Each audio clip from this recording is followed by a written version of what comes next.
Mira lo que es un paradigma, un conjunto de teorías que se aceptan y no hay opción, dice ahí. La idea central es que se acepta sin cuestionarla. Es decir, esta es la idea, esta es la teoría, esto es lo que se establece, así es y así funciona y no hay absolutamente más nada fuera de eso. Y antes de nosotros empezar a hablar cómo romper un paradigma, lo primero que tenemos que hacer es identificar a través de la palabra qué nos dice o qué nos enseña ella. Cuando Jesús llega aquí a la tierra, como todos sabemos, el reino de los cielos se acerca, se hace realidad a través de él y empieza a cambiar y a transformar una cantidad de cosas. Cuando él llega a través de la vivencia, a través de la experiencia que él hace, suceden muchas cosas. Tiempo después, los discípulos empiezan a desarrollar una serie de ideas basadas en lo que ellos vivieron.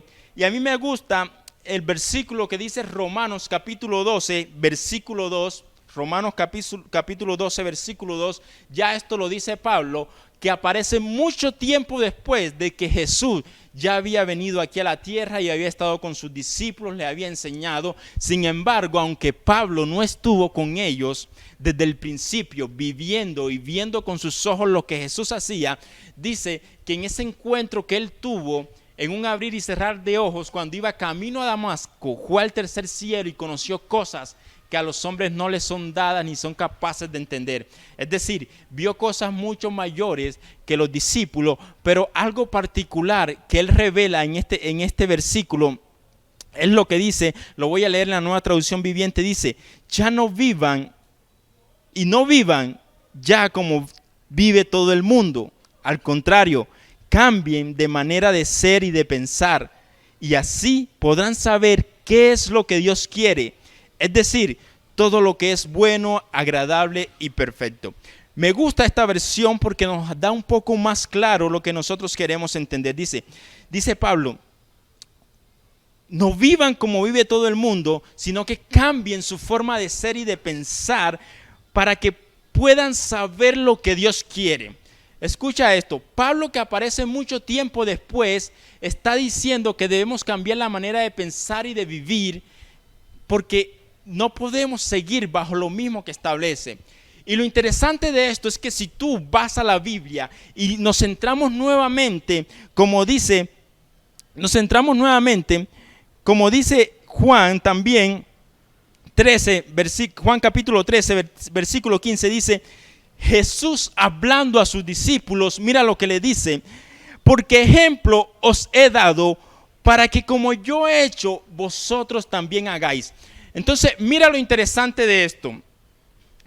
Jesús le dice a los discípulos, yo vine aquí a esta tierra, les he enseñado, ahora ustedes tienen que ser ejemplo, así como yo he sido ejemplo para ustedes y todo lo que yo he hecho, ustedes tienen que hacerlo.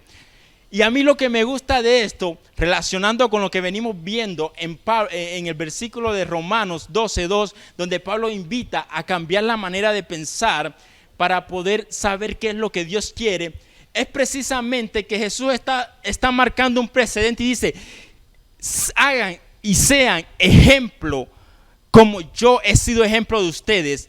Y aquí es donde empieza lo interesante de lo que yo te quiero compartir en esta noche. Porque cuando Jesús llega, Él transforma absolutamente todo. Jesús empieza a cambiar paradigmas. Jesús empieza a romper paradigmas. Jesús empieza a transformar una sociedad que venía bajo un solo pensamiento. Recordemos la definición de teoría, de paradigma, que venía con unas teorías establecidas que eran las únicas aceptadas y absolutas. Pero cuando Jesús llega, todo cambia. Y de hecho, por eso lo matan. Dice la Biblia en varios pasajes. Procuraban matarlo por cosas que él hacía que estaban fuera de lo que la gente estaba acostumbrada. Jesús es el claro ejemplo de todo esto. Y tú puedes ver, si nos vamos al libro de Mateo y seguimos toda la historia de Jesús a través del libro de Mateo, cómo él es una persona, es un referente de cambio que le está diciendo luego en Juan a los discípulos, sean ejemplo como yo soy ejemplo. Y allí es donde Jesús se convierte en una persona que rompe paradigmas. Y déjame decirte que si Jesús le está diciendo, o si Jesús rompió paradigma, lo que Él quiere es que tú y yo también sigamos rompiendo paradigma. Amén.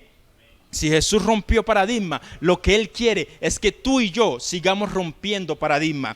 Y lo interesante de todo esto es que si vamos al libro de Mateo y vemos la historia de Jesús, Jesús se bautiza, Jesús va al desierto a encontrarse con Dios, a llenarse del Espíritu. Luego de que está lleno del Espíritu, es tentado, es probado para ver su corazón, para ver cómo Él actúa, y Él sigue fortalecido en el Espíritu y logra vencer esta tentación.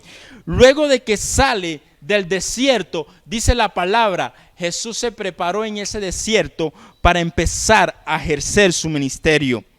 Jesús en el desierto, si tú vas allí en el capítulo finales del capítulo 3, principios del capítulo 4 del libro de Mateo, puedes ver todo lo que acontece cuando Jesús va al desierto, es tentado, y a principios del 4 pasa todo esto. Él gana esa victoria de esa tentación, pero mira que primero Él es lleno del Espíritu. Y luego de que pasa este proceso, dice la palabra en el capítulo 4, versículo 17, donde Jesús empieza su ministerio. Mira todo lo que pasó primero. En obediencia se bautizó, en obediencia se llenó el Espíritu de la presencia, resistió la prueba, y luego de eso el ministerio empieza a florecer. Yo te estoy diciendo a ti en esta noche que para que tu ministerio empiece a florecer, primero tienes que obedecer. Segundo, tienes que llenarte del Espíritu. Tercero, tienes que vencer todas esas tentaciones, todos esos pecados que están acabando con tu vida. Y vas a ver como Jesús hizo. Tú también vas a ser una persona que se va a levantar a anunciar que el reino de los cielos se ha acercado aquí a la tierra. Amén. Yo no sé si tú estás escuchando ahí. Escribe un amén o alza la manito como dice nuestro pastor, pero hay algo de parte de Dios en esta noche. Si tú vas a la palabra, te vas a dar cuenta que hasta el capítulo 8 del libro de Mateo, Jesús está hablando en el sermón, o está dando su sermón en el monte. Y esto pasa inmediatamente, empieza su ministerio, empieza a anunciar la palabra. Dice, mucha gente vino detrás de él cuando él empezó a anunciar la palabra. Mira que iniciando este ministerio, iniciando a predicar, es donde él empieza a decirle a las personas que tienen que cambiar su mente, que tienen que cambiar su forma de ser, lo que Pablo está diciendo en Romanos 12:2. Entonces, mira, en el sermón de los montes, o en el sermón del monte mejor, Jesús empieza a decirle a la gente que cambien su manera de pensar y que cambien su manera de actuar. ¿Dónde dice eso? Bueno, fácil. Jesús empieza primero su ministerio consolando a las personas. Y ahí sí vamos al mensaje de la bienaventuranza, capítulo 5, ¿cierto? Dice que los que son pobres de espíritu van a recibir el cielo, que si estás llorando vas a ser consolado, que si eres manso vas a tener tierra por heredad, que si tienes hambre y sed de justicia por todo el hecho social y cultural que estaba pasando en esa época, dice que esa hambre y esa sed de justicia va a ser saciada. Y así sucesivamente con cada una de las bienaventuranzas, él empieza a dar una palabra donde está consolando los corazones de las personas que están ahí, que vienen angustiadas, que vienen con miedo, que vienen con temor, y él dice, si tienes cada una de estas cosas, vas a recibir respuesta de parte de Dios. Y es lo primero que él hace en medio de ese proceso en el sermón del monte, consolar a las personas. El segundo aspecto en ese mismo capítulo, después de que él los consuela, él les dice a cada uno de los que están ahí reunidos lo importante que son ellos en el mundo. Lo importante que son ellos en el mundo y lo importante que son para Dios. Entonces mira cómo Jesús empieza a desarrollar su ministerio y cómo Jesús empieza a hablarle a las personas para cambiar y para romper los paradigmas con los que ellos venían. Y primero los consuela, segundo le dicen lo importante que son para el mundo. Y dice, ¿dónde dice eso lo importante que son para el mundo? Cuando tú lees en la Biblia el pasaje que sigue inmediatamente después del sermón de la bienaventuranza, dice, ustedes son la sal del mundo, ustedes son luz en medio de la oscuridad. Y tú puedes comprobar en tu Biblia, eso es lo que viene ahí. Y no se lo está diciendo a los discípulos, escucha esto, ese pasaje no está dirigido a los discípulos, está dirigido a todas las personas que estaban ahí en el monte escuchando el mensaje de Jesús.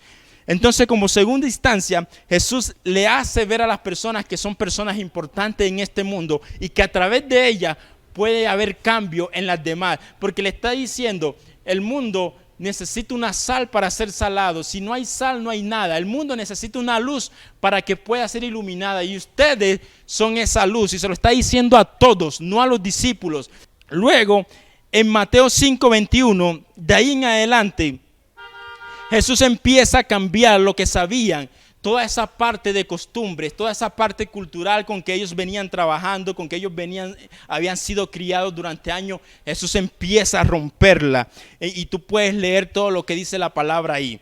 Tú puedes leer lo que dice a partir de Mateo 5, capítulo 5, versículo 21. Entonces empieza a hablar del divorcio, empieza a hablar de las limosnas, empieza a hablar del diezmo, empieza a hablar del pecado, empieza a transformar la vida, empieza, oíste que fue dicho que ojo por ojo y diente por diente, ahora yo te digo, amarás a tu enemigo. Oíste que fue dicho que no adulterarás. Ahora yo te digo que si piensas en la mente antes, ya has cometido adulterio. Y así fue Jesús cambiando la estructura. El primer mensaje que él hace es cambiar la estructura mental de las personas. Es como decirte a ti que has creído, que has dicho que esta camisa roja que yo tengo no es roja, sino que es verde, a menos que sea daltónico. Pero imagínate que yo te digo que yo no tengo una camisa roja, sino que mi camisa, la que tengo puesta ahora, es amarilla. ¿Cómo está eso tú en tu mente? ¿Qué imaginas tú en este momento si yo te estoy diciendo, esta camisa que yo tengo puesta es amarilla? ¿Qué es lo primero que tú piensas? Que yo estoy loco, ¿cierto? Hablando en el plano general. Ahora imagínate en el plano espiritual, en el plano eclesiástico, en el plano religioso de la época. ¿Ah? Imagínate que tú llegues a la iglesia y digas algo con que la gente está acostumbrada o que ha venido durante años en costumbres y cultura en la parte de la iglesia, y tú le digas que no. ¿Cómo crees que van a tomar eso? Imagínate que tú le digas a la gente de la iglesia que no necesita la alabanza para el culto. Yo no sé si el pastor no me va a volver a poner a predicar, pero yo estoy diciendo lo que la Biblia me está diciendo que Jesús hizo. Jesús vino a cambiar toda la estructura religiosa. ¿Y por qué te digo? Porque cuando el Espíritu está, el Espíritu hace como Él quiere. Cuando el Espíritu desciende, a veces no necesitas ni siquiera personas que estén previo a una palabra, que incluso ni siquiera están puras delante de Dios, sino que están contaminando el altar. Y eso no es lo importante. Lo que Dios quiere es traer una palabra que transforme, que cambie, que rompa esquemas a la vida de las personas. Por eso pone ministros, por eso pone personas que hagan y transformen lo que Él quiere. ¿Qué es lo que pasa con Jesús? Jesús es una persona que aparece nueva, una persona que aparece de la nada por primera vez. Sabían que era hijo de José y de María, sabían que era carpintero, pero no sabían lo que Dios había depositado en Él, ni lo que Él era en ese momento. Porque tú encuentras en la palabra cuando dice, y ese no es Jesús, el hijo de José, el hijo de María, y sus hermanos son Jacobo, Juan. Eso es lo que la gente dice. Pero mira lo que pasa con Jesús. Cuando Jesús llega, que Dios lo pone y lo posiciona, la gente se empieza a incomodar. Oh, escucha esto. Hay personas que llegan a lugares que Dios pone, que llegan nuevas y traen algo nuevo de parte de Dios, y los que están ahí empiezan a incomodarse, empiezan a murmurar, empiezan a decir ese no es de Dios, empiezan a cogerlo en la mala, empiezan a decirlo y a buscar la manera de sacarlo. Pero Dios es el que te posiciona, Dios es el que te ha puesto a ti en un lugar, y aunque el mundo quiera acabar contra ti, no van a poder, a menos que el propósito de Dios sea ese. Aleluya. Eso es lo que Jesús muestra. Jesús es una persona que llega. Escucha por qué mataron a Jesús. Los eclesiásticos, los líderes religiosos fueron y negociaron la muerte de Jesús. ¿Por qué negociaban la muerte de Jesús? Porque estaba haciendo enseñanzas que no eran de Dios, porque decían que estaba blasfemando, porque decía que era un hijo del diablo. Y tú puedes leer la Biblia, no me lo estoy inventando yo. La Biblia está diciendo que los escribas, los fariseos, querían matar a Jesús por la enseñanza. Querían matar a Jesús porque vino y empezó a romper esquemas, empezó a romper paradigmas, empezó a decirle a la gente, tú estás acostumbrado por la cultura, te han dicho esto, pero no, ahora las cosas son diferentes. Y lo interesante de esto es que Jesús no está diciendo que las cosas son diferentes para que tú vivas una vida fácil o para que tengas un evangelio liberal. No. De hecho, cuando Jesús empieza a cambiar la estructura mental, la hace aún con más rigurosidad. ¿Por qué? Escucha el pasaje cuando empieza a cambiar. Tú estás acostumbrado según la ley que dijeron que no adulterarás, ¿cierto? Eso es lo que la ley te dice. Y dice Jesús, pues yo ahora te digo que solamente con pensar en tu mente que deseas a una mujer, ya has adulterado. Entonces mira que no es una fe liberal la que Jesús está diciendo con cambiar paradigma. Está posicionando una nueva manera de ver el evangelio, pero está cargando con mayor responsabilidad el compromiso que tú y yo tenemos. Porque si antes el pecado era cometer el acto del adulterio como tal, ahora solo con imaginarlo ya hemos pecado. Amén. Yo no sé si tú estás ahí, si estás escuchando. Y mira esto. Jesús, en cierta manera, dicen algunos, inhabilita lo que básicamente son los 10 mandamientos.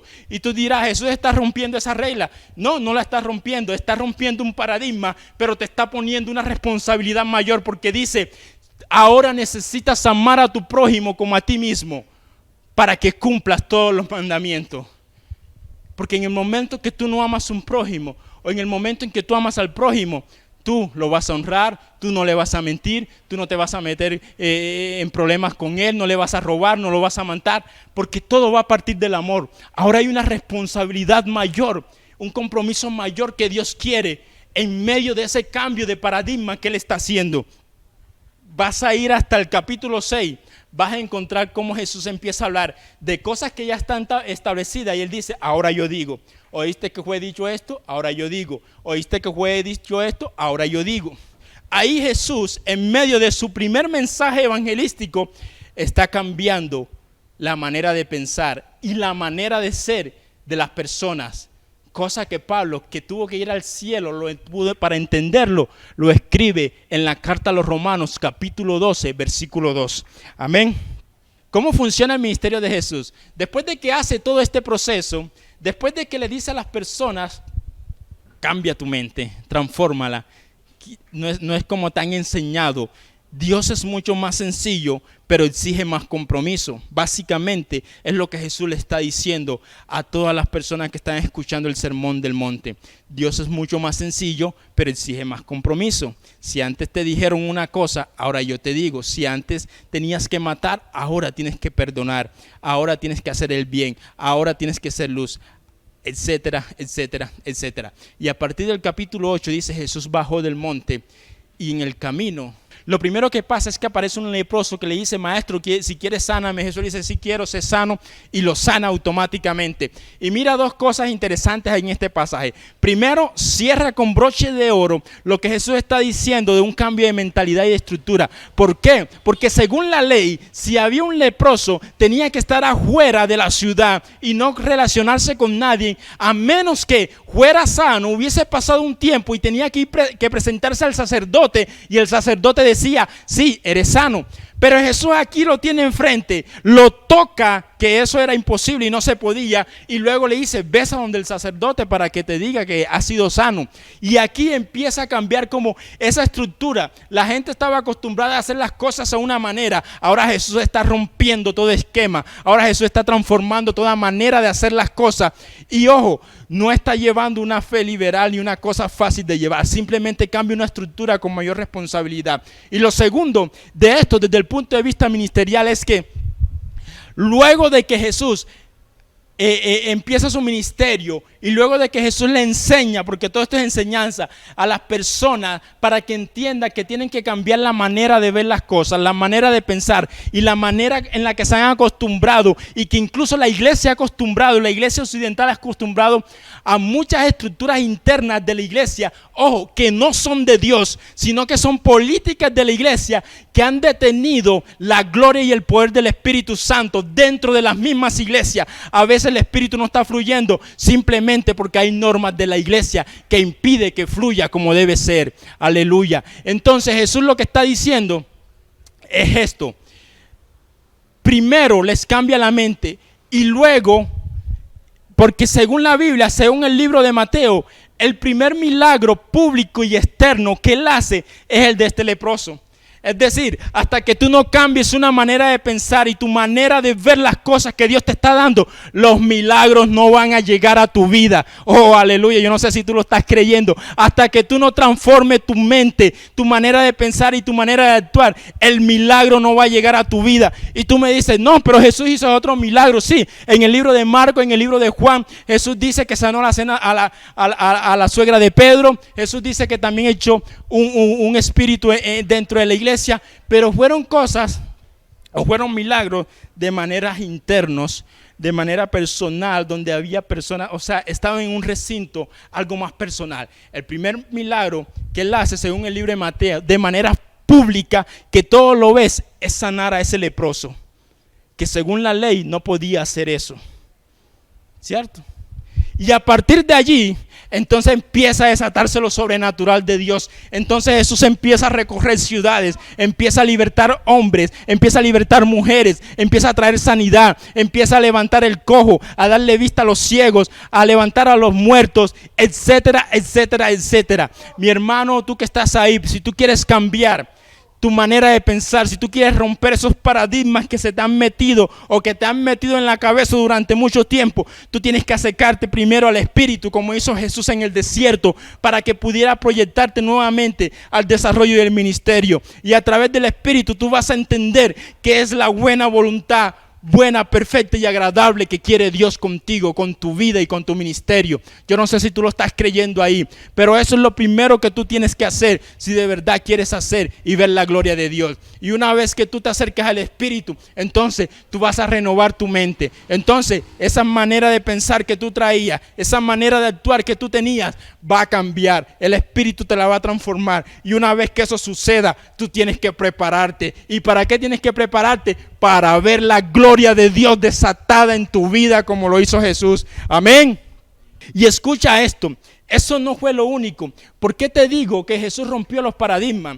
Y yo te decía, los paradigmas eran las creencias, las teorías que las personas tenían. Solo era de esa forma y no había más. Y quiero llevarte un ejemplo rápidamente. Aquí te lo voy a parafrasear.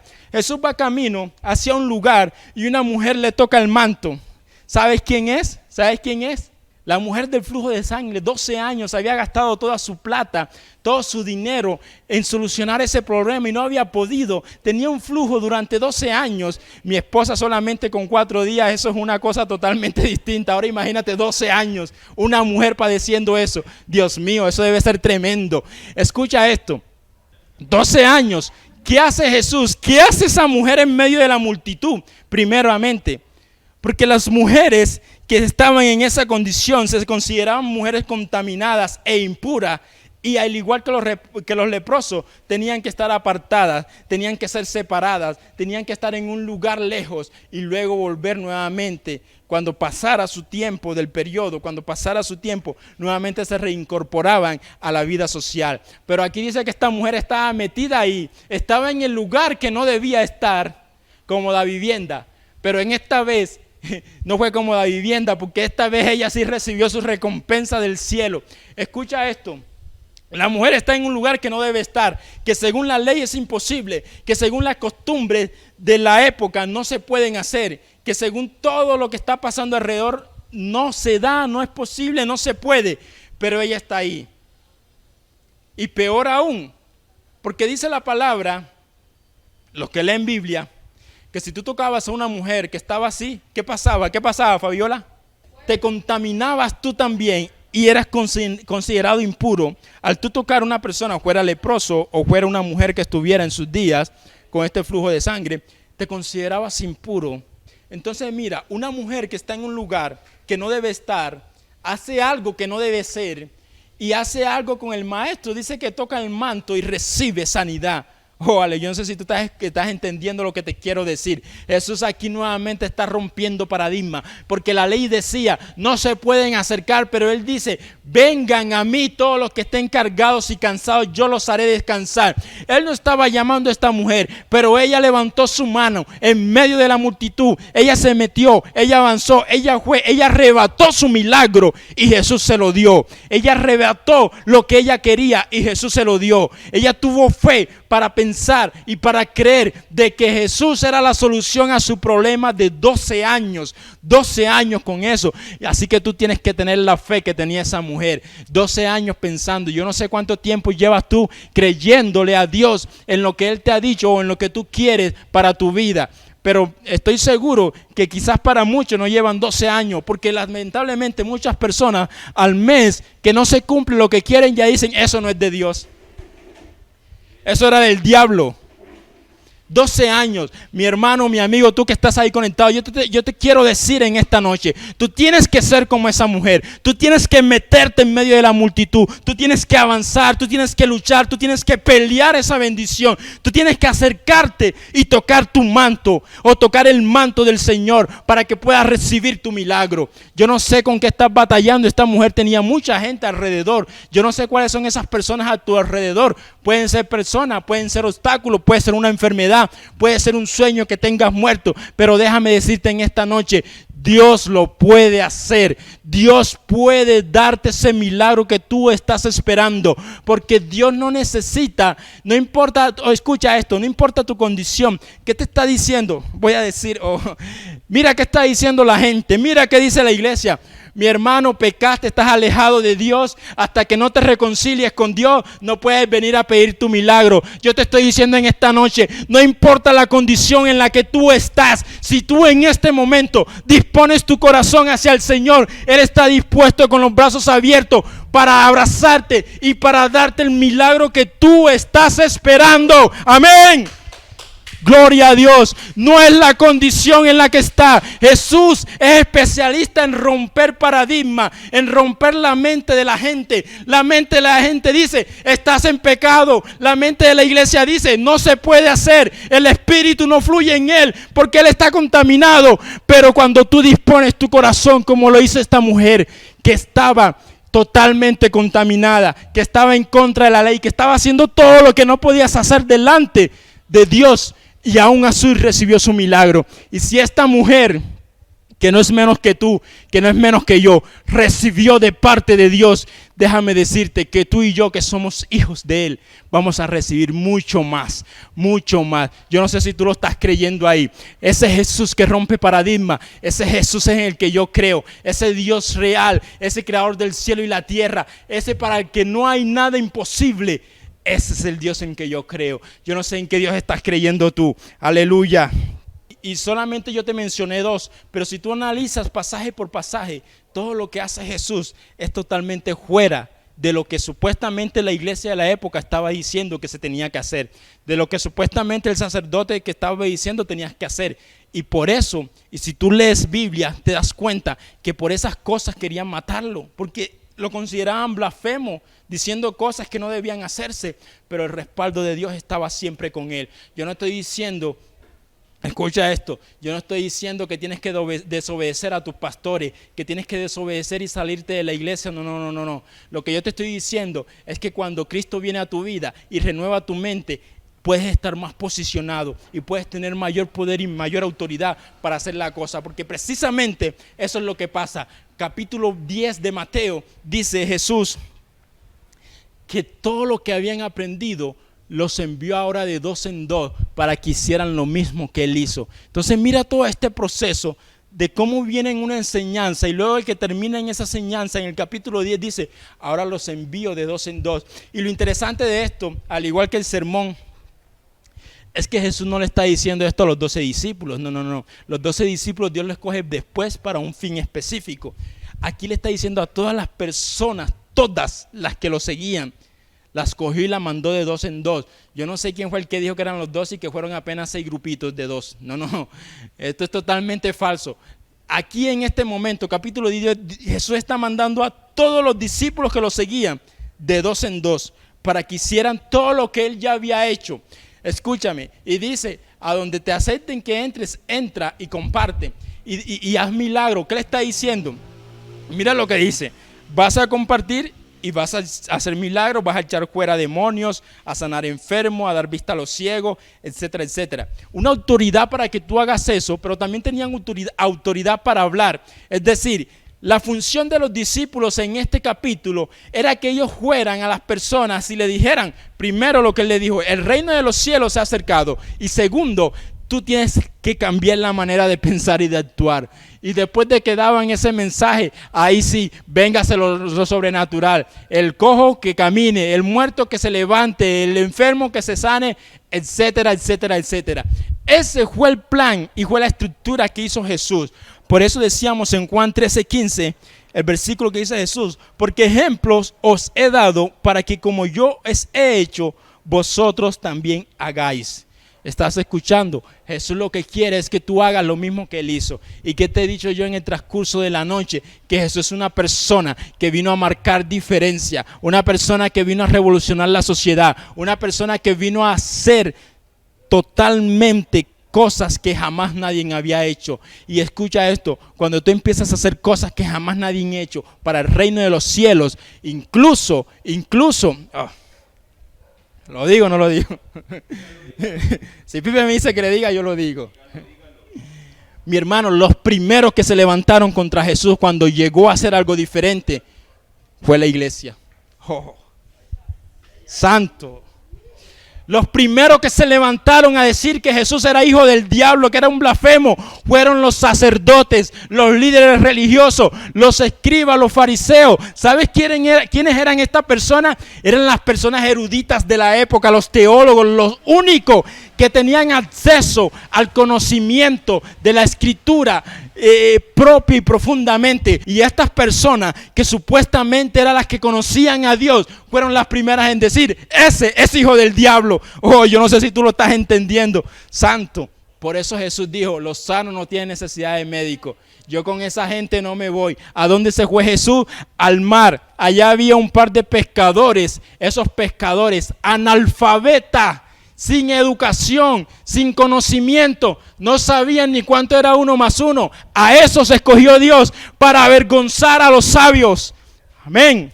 No es tu conocimiento, no es tu título, no es tu posición, no es tu poder, no es tu riqueza. No.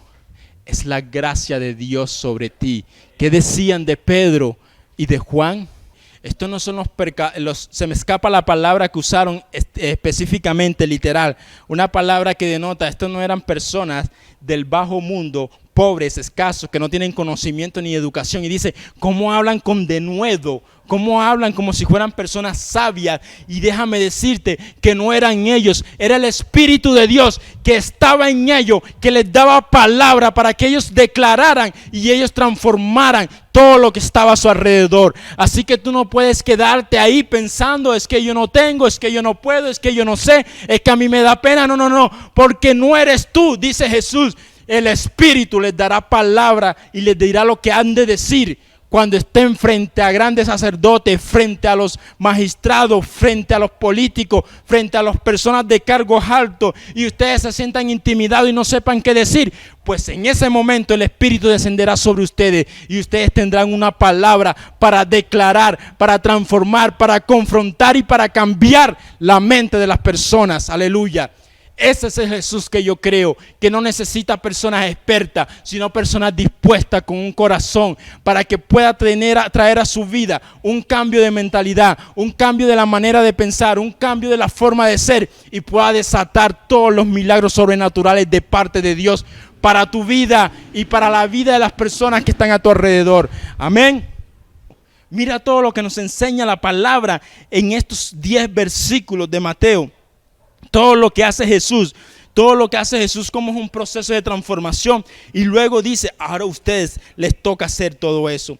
Porque si tú te vas al libro de Primera de Juan, capítulo 3, versículo 15, dice, todo aquel que aborrece a su hermano es homicida. Y sabéis que ningún homicida tiene vida eterna permanente en él.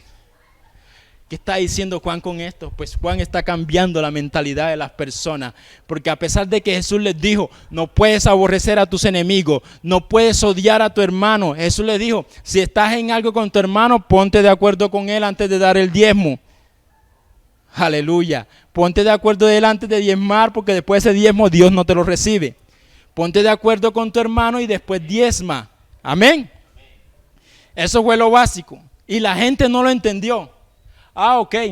Pero Jesús educó a 12 que sí los capacitó como él quería que fueran. Y luego Juan está diciendo acá en primera de Juan, mi hermano, no solamente tienes que ponerte de acuerdo. Si tú estás incluso odiando a tu hermano delante de Dios, solamente odiarlo es como si tú fueras un asesino. Yo no sé si tú estás entendiendo esto. Hay un cambio de mentalidad. La gente estaba acostumbrada a hacer justicias por sus manos. El que me la hace, me la paga, como dicen por ahí. Allá era ojo por ojo y diente por diente. Si tú hiciste esto, pues tú mereces esto. Jesús dijo, no, eso no es así. Eso ya se acabó. Ahora ustedes den la milla extra, pongan la otra mejilla, amen, hagan bien al que tenga. Pablo dice, dale, si tiene hambre, dale de comer, si tiene sed, dale de beber, aún siendo tu enemigo.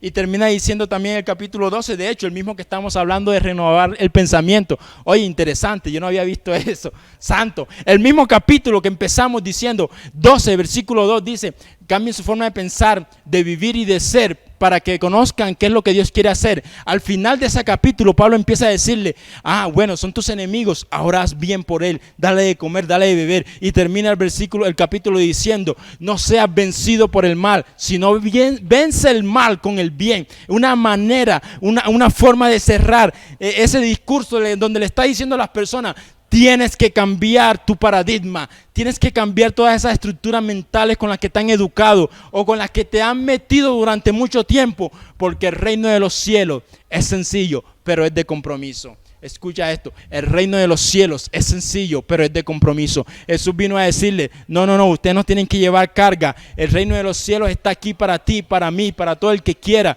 Y Jesús dejó a los que sabían, que supuestamente tenían el conocimiento y eran los que estaban en la gloria de Dios. Y dijo, ustedes quédense allá. Se fue a los suburbios, se fue a los campesinos, se fue a los que estaban necesitados, a los que para la sociedad no valían nada. Se fue a las mujeres prostitutas, a las que todo el mundo rechazaba. Se fue allá, fue donde se metió Jesús, a comer con gente que mismo, mire como decían, ¿cómo come tu maestro con esos pecadores? Jesús empezó a cambiar toda la manera, a romper toda esa estructura cultural, religiosa y política. Ay. Por eso, los que querían matarlo pudieron conseguir alianzas con el ejército romano, con el imperio romano para lograr su objetivo. Porque cuando Jesús llegó, revolucionó absolutamente todo. Todo. Ahora, Él es nuestro ejemplo. ¿Estás revolucionando tú donde estás? ¿Estás revolucionando tú donde llegas? La gente te quiere matar. En la bienaventuranza al final dice, bienaventurados sois si por mi causa os persiguen y maltratan y ultrajan y os entregan a los principales. Has sido maltratado, has sido ultrajado por defender a Jesús, claro está. No por cosas que tú mismo has hecho y después quieres llamarlas como si fueran cosas de Jesús. ¿Lo has hecho? Si tú eres un hijo de Dios, tú tienes que ser como Jesús. Tú tienes que marcar la diferencia. Tú tienes que hacer que la gente hable de ti.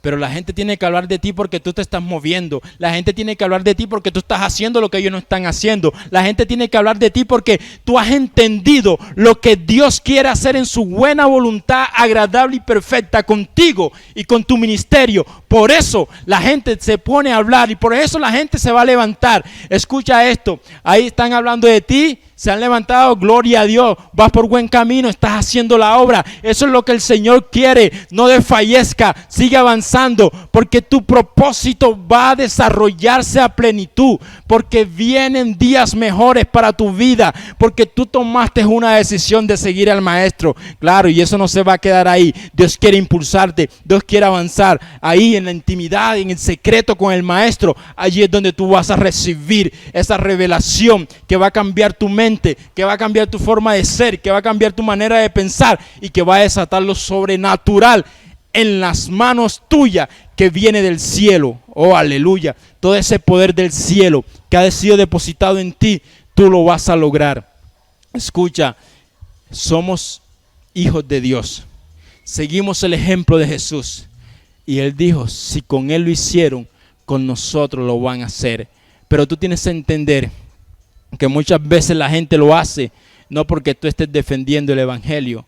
Mucha gente lo hace porque eres imprudente, porque no haces las cosas como debes hacer.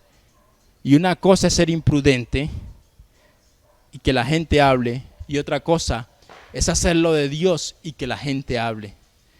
Igual no importa la situación, porque cuando Dios está en el asunto, si lo que tú estás haciendo es de Dios, Dios te va a respaldar. Si lo que tú estás en donde tú estás caminando y tú estás declarando es de Dios, Dios te va a acompañar. Dios no te va a dejar, Dios no te va a soltar. Aleluya. Así que tú tienes que creer cada día más eso que Dios ha depositado en ti. Tú tienes que estar convencido de lo que el Señor ha dicho, de lo que tú eres, de los dones, de los talentos, de lo que Dios te entregó a ti. No lo puedes rechazar, porque Jesús rompió todos los paradigmas de la época. Ahora tú vas a romper los paradigmas de la sociedad actual. La gente dice, la gente ha cambiado la forma de pensar. La gente ha dicho que ya el amor no es el amor de Cristo, que ya el amor de Dios es que ame sin importar a quién. Pero mira ese amar sin importar a quién. Hombre con hombre, mujer con mujer, del mismo modo en sentido contrario. Esos son los nuevos paradigmas a los que tú te estás enfrentando. Que el aborto es legal, esos son los nuevos paradigmas de las personas que se están haciendo en el imaginario colectivo y a donde Dios te ha llamado para que tú marques la diferencia. Que papá y mamá, o que hombre y mujer y mujer, esos son los nuevos paradigmas. Que la iglesia necesita entretener a la gente para que vaya a congregarse, o necesita buscar del juego de Dios para que reciban lo que el Padre quiere. Esos son los nuevos paradigmas que Dios quiere. Acostumbrarte a la moda, a la sociedad, a lo que ellos te están ofreciendo, a mutarte con ellos para tratar de conseguirlos a ellos de la manera que ellos están acostumbrados, o pararte firme en la brecha declarando palabra con manifestación del poder del Espíritu Santo para que las personas crean y vengan a los pies de Cristo. Porque muchas veces los paradigmas no son los que encontramos en la sociedad. Muchas veces los paradigmas son los que nosotros nos imaginamos y nos creamos dentro de la misma iglesia, creyendo, sabios en nuestra propia opinión, que lo que estamos haciendo viene de Dios, que lo que estamos haciendo Dios lo está respaldando y podemos estar alejados totalmente del propósito de Dios. Yo no sé cuál sea esa lucha con que tú tienes, pero Cristo quiere en esta noche que tú rompas ese paradigma y que tú empieces a ser una persona totalmente diferente, que tú empieces a cambiar, que tú empieces a reflejar eso que Él ha dicho, que Él se mató, por así decirlo literalmente, 3 años enseñándole a la gente, no para que tú sigas haciendo lo que estás haciendo. Si Él estuvo 3 años aquí dando pata en todo Jerusalén y todas las ciudades, para arriba y para abajo con sus discípulos, no fue para que tú sigas de la misma manera en que está. No fue para que tú sigas haciendo lo que estás haciendo. Si Jesús dio su esfuerzo por durante esos 3 años anunciar el reino de Dios, por esos 3 años decir a la gente que tenían que cambiar la manera de pensar y la manera de actuar, tú no puedes seguir haciendo lo que estás haciendo. Así que ahí donde estás, yo te invito en esta noche para que me acompañes en un momentico. Vamos a orar al Padre para que sea Él el que direccione tu vida, para que sea Él el que tome el control de todo lo que tú tienes por delante y todo lo que tú vas a hacer en sus manos. Amén.